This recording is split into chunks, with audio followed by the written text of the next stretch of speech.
Come fly with me, let's fly away. Hi there, this is Ed White, Business Aviation Solutions. I'm here in Southern California. It's a beautiful day today, and I just heard about an incident yesterday where a JetBlue flight encountered some in-flight turbulence, and they had to make a premature landing in the mid part of the country and offload some folks that were injured.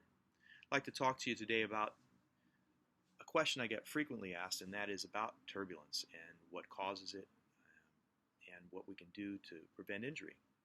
So first of all, in the United States, every year 30 to 50 people are injured by turbulence. And you have to know that most of those people are crew members who are up and about doing their duties. So there are a few people, passengers, that get injured as well.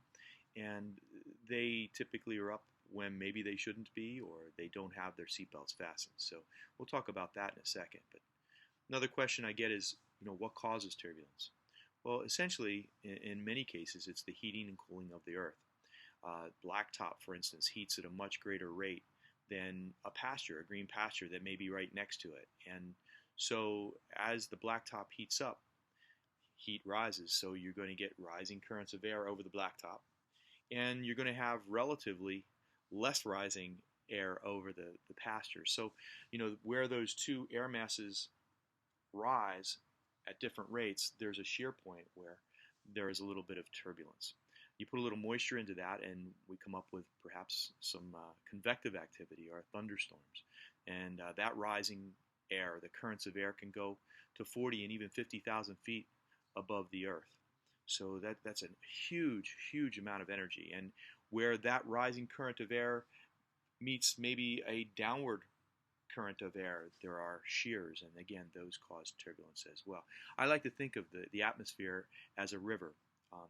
And you think of the air as clear, and you don't see it. The atmosphere is clear, but at the same time, it is a fluid, just like a river. So, sometimes when the wind runs across the river, we're getting little ripples, and that's sometimes what we feel when we're cruising at altitude in our airliner. You feel those little ripples. Same exact thing. Also, there's some turbulence associated with the jet stream. Typically 30 to 40,000 feet, there's a core of air that's pretty rapidly moving from west to east here in the United States anyway. And where that core of air meets up with the adjacent air mass, there tends to be a little bit of shearing as well. So again, those two air masses moving at different speeds creates a little bit of turbulence. The most insidious turbulence that we have, the most problematic perhaps, is called clear air turbulence. It's air turbulence that perhaps we can't even see, we can't anticipate. And that's why when you're flying along, the captain, you've all heard it, he says to keep your seatbelt fastened while at your seat. So it's pretty wise to do that because we just don't know. Know that the pilots don't want to fly through turbulence if we can help it. We're always looking for smooth air. We're talking to air traffic control, to other pilots.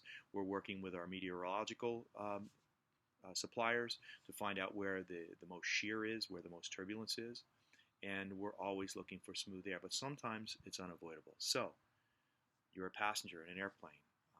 It may be smooth, it may not be. What's your best course of action? Simply put, listen to the captain. When at your seat, keep your seatbelt fastened at all times. Even though it doesn't feel like there's any turbulence, keep it fastened. And when you're up and about, of course, get up to stretch, do what you have to do, use the facilities, but get back to your seat as soon as possible and get buckled up. That reduces your chances of injury while flying. So, again, these are some questions I get frequently, and I'm happy to explain them. For more information, give us a call at Business Aviation Solutions or visit us on the web at www.businessaviationsolutions.com. Again, this is Ed White, Business Aviation Solutions. Hope you have a safe flight.